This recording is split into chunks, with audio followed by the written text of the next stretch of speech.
لیکن اگر ذاتی پیسے گننے ہوں تو وہ اندر سے لوگ دروازہ بند کر کے اپنے بال بچوں کے ساتھ گنتے ہیں، ان میں لوگوں کی شراکت داری پسند نہیں کرتے،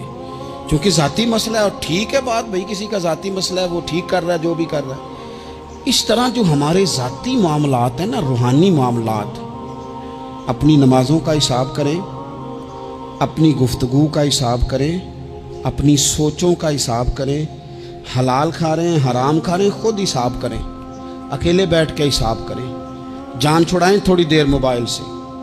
تنہا بیٹھ کے تھوڑی دیر مراقبہ کریں، خدا کی نعمت کتنی ہے، جواب میں شکر ہمارا کتنا، اس کا حساب کریں، اپنا حساب کریں۔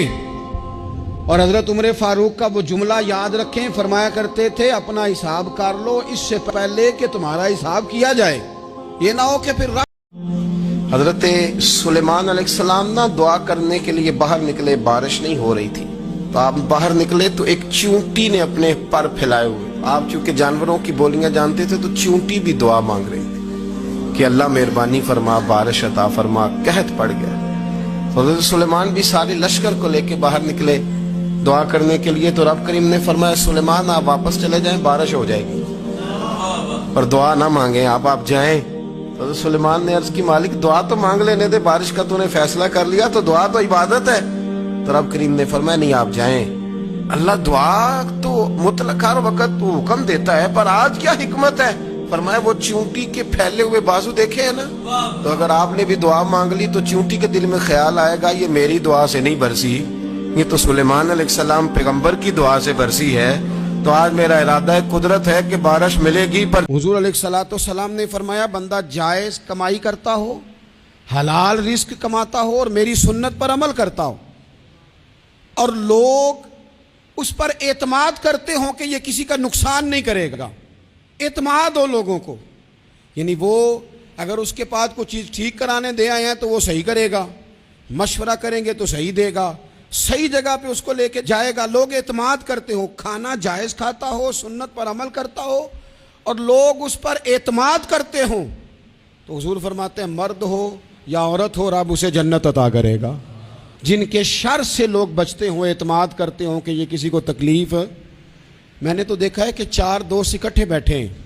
اور پیار محبت کی باتیں ہو رہی ہیں اور بتا بھی رہے ہیں ہمارا بڑا دوستانہ ہے، لیکن 2 اٹھ کے گئے ہیں، تو پھر باقی 2 نے جو حال کیا ہے نا ان کا، وہ بھی سننے لائق۔ تو اعتماد اپنی زندگی میں کرنا سیکھ۔ اللہ تو بڑا کریم ہے، راضی ہو جاتا ہے، اصل تو بندے کا راضی ہونا ہے، جو راضی ہوتا ہی نہیں، ایک چیز دے دو تو ایک اور مانگتا ہے، ایک ڈیمانڈ پوری کرو تو ایک اور ڈیمانڈ کر دیتا ہے۔ یہ بندہ اگر اس مقام پہ پہنچ جائے کہ یہ راضی ہو جائے اپنے رب سے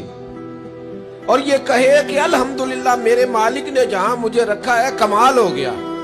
اگر یہ راضی ہو جائے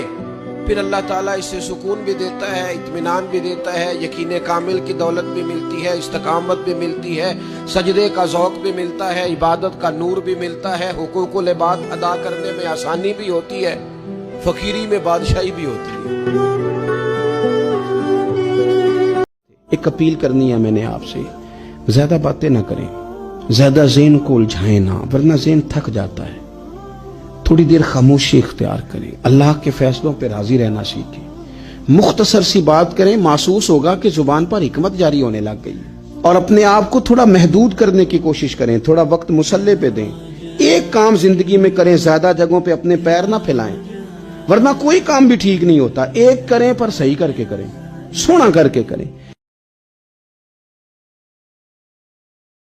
اللہ کے محبوب نے فرمایا تمہارے کمزوروں کی وجہ سے تمہیں رزق دیا جاتا ہے، تم نے تو ایک بندہ یہ کہہ کے نکال دیا کہ جا تیری تنخواہ میں نہیں دے سکتا، لیکن کیا پتا کہ اس کی تنخواہ کی وجہ سے ہی باقی سارا کچھ بھی آتا ہو۔ کہیں ایسا تو نہیں کسی غریب کا آپ کے گھر سے رزق جاتا تھا اور آپ نے بند کر دیا، کسی کی مدد ہوتی تھی آپ نے بند کر دی، کوئی شخص آپ کی وجہ سے تسلی میں تھا اور پھر آپ نے اسے تکلیف میں ڈال دیا، او بھائی ہو سکتا ہے اس کی وجہ سے تجھے مل رہا ہو، اس کی وجہ سے وہ دروازے